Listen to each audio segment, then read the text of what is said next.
ঈদুল ফিতরকে সামনে রেখে রাজধানীর অভিজাত social club Uttara club limited আয়োজন করলেন 2 দিন ব্যাপী ঈদ মেলার।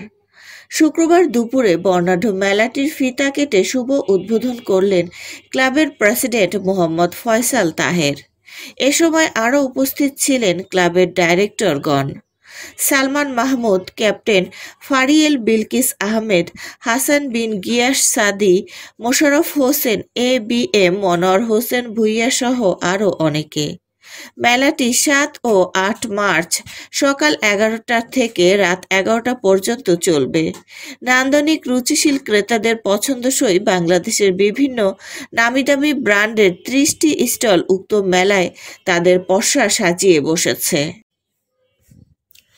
ঈদকে সামনে রেখে বর্ণাঢ্য ঈদ বাজারের আয়োজন করলেন রাজধানীর অভিজাত উত্তরা ক্লাব। বিস্তারিত থাকছে জয় বুলবুলের তথ্যচিত্রে।